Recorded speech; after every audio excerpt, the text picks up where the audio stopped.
Last service, the two young people ran out quickly, so when I acknowledged them, they weren't here, and I had to forgive them.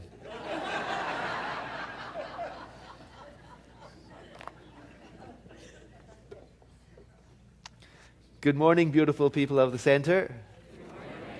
As you heard from Evan Dow Williamson, this month's focus is on the power of forgiveness.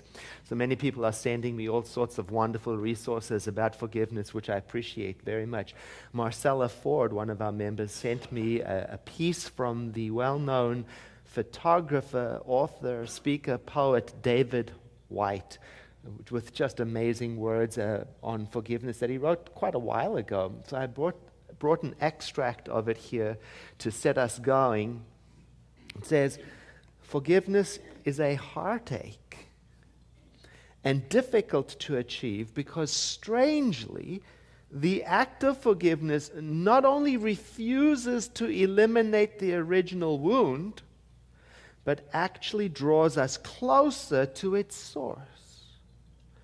To approach forgiveness is to close in on the nature of the hurt itself. The only remedy being, as we approach its raw center, to reimagine our relation to it. Just beautiful. And as I read it, I thought about last month when we talked about the power of awareness.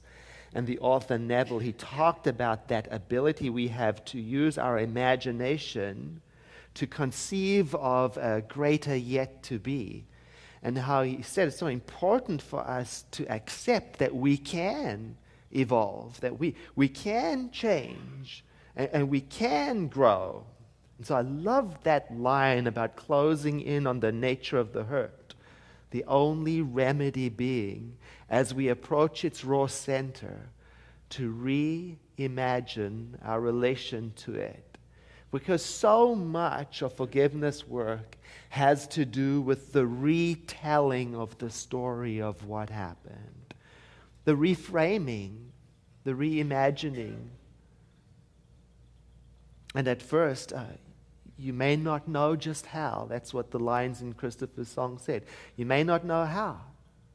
And that's the nature of forgiveness work. It's very much like unraveling a ball of yarn that my cat Andrew has tangled into a mess. It's possible, but you're going to have to be patient and take time. And the quote goes on to say, it may be that the part of us that was stuck and hurt can never forgive. And that forgiveness itself never arises from the part of us that was actually wounded. The wound itself may be the part of us incapable of forgetting and perhaps not meant to forget. Stranger still, it is that wounded, branded, unforgetting part of us that eventually makes forgiveness an act of compassion rather than one of simply forgetting. Now, many people tell me that this forgetting part, the forgetting part is the part that really trips them up. That's the part where they get stuck because they can't imagine forgetting. And personally, I've never taken the phrase forgive and forget literally. I don't think it means literally forget. I think it means something else. I think the whole phrase is pointing to something more subtle. When I was a younger man, I had a friend that I really loved very much. And one day I made a terrible blunder. You see, I was trying to be popular among a group of people that really didn't accept me. I wanted to be part of the in group. And it was the way of things that they just didn't like my friend. And so to find favor with them, I said something at a party about him, something rather ugly. And the trouble is that he overheard it. And it really hurt him. And, you know, there are some things, they seem like you can never take them back. Once said. Now, eventually I got to apologize to him because the way of trying to be with the popular group that doesn't want you is that it runs its course in due time. You come to your senses, I think. And I eventually got to stand before him and own the fact that I cared more about being in that group than I actually cared about his feelings. And I got to apologize to him for it. It was very difficult. And he was so very kind to me. He said, "Edward, it didn't happen." Now, of course it happened. Of course I hurt him. Of course I was deeply sorry. Of course I would remember for a long time. And yet at the same time, he was being gracious. And it was a graciousness that would change me, that I would remember all my life. He was being generous with me. He taught me what forget might mean. To forget is a generosity of spirit that means I won't refer to it all the time. I won't live from it all the time. I won't treat you from it all the time. I won't judge you from it all the time.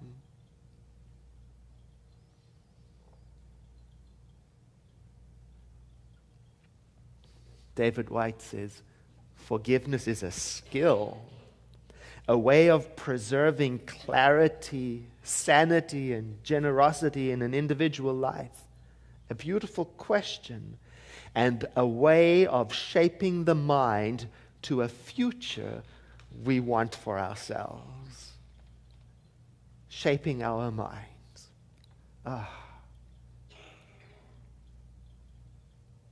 Understanding forgiveness and using it in life to move forward into this future that we want to see ourselves in, it's a daunting task if you're feeling betrayed or you're in the hurt.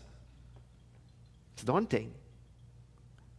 It's a well-known fact that exercise is good for you. It's a well-known fact that if you exercise, it acts like an antidote to depression. Everybody knows that. But try exercise when you're depressed. Similarly, it's a well-known fact that forgiveness is good for you. Everybody knows that. That forgiveness will release all kinds of trapped energy and allow it to be rechanneled into beautiful, creative areas. Everybody knows that. However, try to do forgiveness work when you're in the hurt. So it requires approaching it mindfully. And I've collected some points that have helped me in my journey of forgiveness. And maybe you've got your own points. I'll share mine with you as a way of maybe inspiring you to develop your own. Here's the first thing I think has been important for me: to be compassionate with myself. Because sometimes what gets in the way of forgiveness, people will tell me, is the pressure to forgive. Everybody knows you ought to. And that pressure could come from inside of your own self, in your own mind. It could come from your spiritual tradition. It could come from your society. Everybody knows you ought to forgive, which makes it doubly hard when you can't. Because now it's a double whammy. Not only can't you forgive, now you're a bad person because you can't. So it becomes very important to be compassionate with oneself when you're having difficulty forgiving, and to remember it's probably more normal than you realize to struggle with it. It's a headache. And yet it's like any good skill that is worth mastering, like yoga, or music, or art, or a language. There are times during the progress of practicing through it where our advancement seems to be stuck, like there's no progress at all. But something is happening in every moment of practice on the unseen side of life. Skills are being accumulated. Wisdom is being drawn in. Understanding is being blended and combined with every little bit of practice and little bit of willingness. With every step you take, you are indeed shaping your mind to a future you want for yourself and the whole world. Sometimes people who cannot forgive, they feel a tremendous sense of shame and failure. And I've spoken to some people like that, and I think that it's very important to understand that in reality, sometimes it's not your time to forgive. And it's important, I think, to know that if you and I force ourselves to do something that we are not ready to do, we can cause additional harm. When I was a young man, I so very much wanted to be a yoga teacher. I did. I wanted to be a yoga teacher before my body was ready to be a yogi. And I couldn't do forward bends just because of the way my body is structured. And that was going to be a problem for the teaching certificate, because you have to be able to demonstrate and teach from experience and know-how. It has to be a real experience. It can't just be book knowledge. So I would get into a forward bend and I'd get my friends to stand on my back. I did untold damage to my spine. It's the same if you go ahead of your pace when you're at the gym. And it's the same if you force yourself to forgive when it's not your time. And you may very well add to the problem by creating another layer of resentment to deal with. Compassion and gentleness may mean simply being willing to think about forgiveness as the first appropriate step rather than to think constantly of being on the other side of it. Just accept thinking about it as valuable and to try, if possible, to not put a schedule on your forgiveness. We wouldn't do that with bereavement. In this regard, forgiveness and bereavement are very similar. Everybody does it in their own way and in their own time. We wouldn't say to somebody in grief, hurry up and get over that grief. What's wrong with you? You can't be very spiritual. And we ought not to say the same things to ourselves when we seem not to be able to forgive just yet. The second point helps in this regard. For me to be clear on what forgiveness is and what forgiveness is not has been very healing. It's helped me debunk some of the popular myths about what forgiveness is, and in that regard, create some relief. So I collect phrases like this. I use it as a meditation.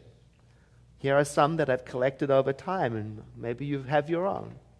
Forgiveness is not condoning unkindness. Forgiveness is not forgetting that something painful happened. Forgiveness is not excusing poor behavior. Forgiveness does not have to be an otherworldly or religious experience. Forgiveness is not denying or minimizing your hurt. Forgiveness does not necessarily mean reconciling with the offender. Forgiveness does not mean you give up having feelings. Forgiveness does not necessarily require an announcement. I also like to collect phrases about what forgiveness is to balance it out. Forgiveness is a state of freedom.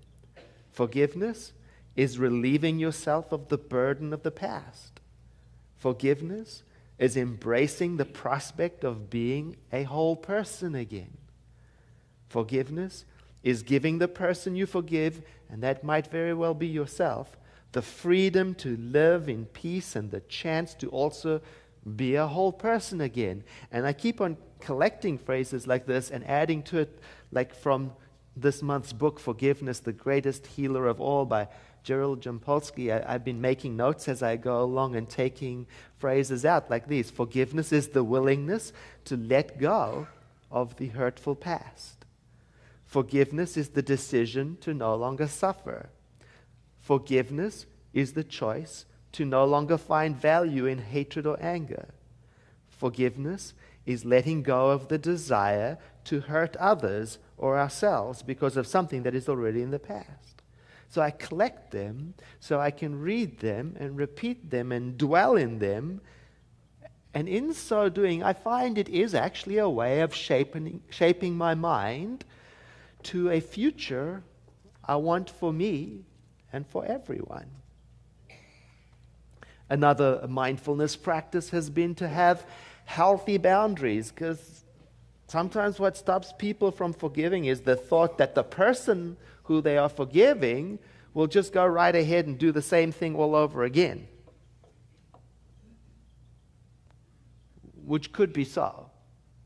Which is why healthy boundaries, in some cases, are very important so that we can live with less fear. And I think that may require another reframe. Like, forgiveness doesn't mean letting people walk all over me. Instead, maybe it's possible to actually forgive someone and at the same time kindly choose to not hang out with them again. Which can be difficult. It might require a lot of strength, because in many cases we want to very, very much hang out with them again, and we believe that our forgiveness may change them. And in some cases that's true. Like with my friend who took the risk to forgive me, and that changed me. He took the risk to forget, and that changed me. But in some cases it's not true. And knowing the difference between when to trust and when to risk, it requires tremendous maturity and patience.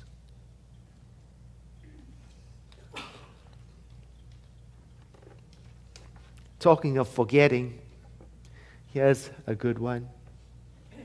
Forget about remorse and revenge. Don't let that be your goal for forgiveness. Sometimes what stops people from doing forgiveness work is that they have a desire in them that is stronger than forgiveness. Their desire is to get even, or a hope at least that the person being forgiven will somehow show remorse, which is sometimes literally impossible because they may have already passed on. Or you may be forgiving an abstract, something like life itself. Or you may be forgiving someone who doesn't care.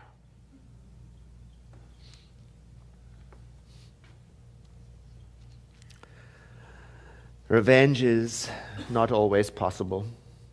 It's always inadvisable. At best, it gives momentarily a mild relief, but followed very quickly by a sense of buyer's remorse.